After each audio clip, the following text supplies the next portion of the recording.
এই জঙ্গল নিস্তব্ধ নয়, প্রতিটি পাতার নিচে লুকিয়ে আছে ভয়। এখানে যে শিকার করে সে নিস্তব্ধে আসে, আর একবার চোখে পড়লে মৃত্যু নিশ্চিত। এটি সুন্দরবনের রাজা, রয়্যাল বেঙ্গল টাইগার। তবে আজ আমরা জানব সেই সব বাঘের কথা যারা শুধুই বাঘ নয়, এরা মানুষ খেকো।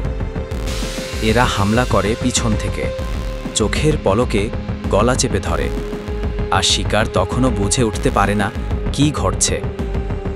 বাঘের এক লাফ 6 মিটার পর্যন্ত। আক্রান্ত মানুষের চিৎকার শুনে জঙ্গল থমকে যায়, কিন্তু সে আর বাঁচে না। স্থানীয় লোকজন যখন দিনের আলোয় কাজ করে তখনও ভয় থাকে, কখন যেন বাঘ হাসে।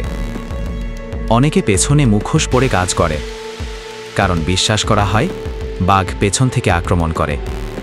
তবু প্রতি বছর বহু মানুষ প্রাণ হারায়। এই বাঘদের মধ্যে কিছু এতটাই কৌশলী হয় যে দিনের আলোতেও আক্রমণ চালায়। সব বাঘ তো মানুষ খায় না, তাহলে কিছু বাঘ কেন হয় মানুষ খেকো?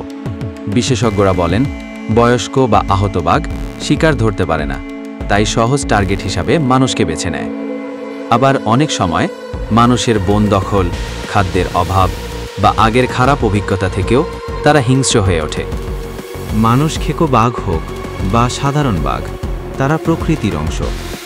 আমরা যখন প্রকৃতির সীমা লঙ্ঘন করি তখনই এদের আচরণ পাল্টে যায়। প্রকৃতি প্রতিশোধ না নেয়, বরং ভারসাম্য বজায় রাখতে চেষ্টা করে। আমাদের শেখার সময় এখনই।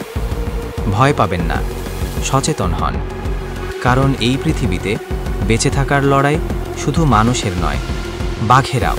কেমন লাগলো আজকের এই ভিডিওটি? অবশ্যই কমেন্ট করে জানাবেন, অনুরোধ রইল। এরকম আরও ভয়ঙ্কর সব বন্য পশু প্রাণীর জীবনযাত্রা সম্পর্কে জানতে চাইলে অবশ্যই চ্যানেলটি সাবস্ক্রাইব করবেন। ধন্যবাদ আপনাকে কষ্ট করে ভিডিওটি দেখার জন্যে।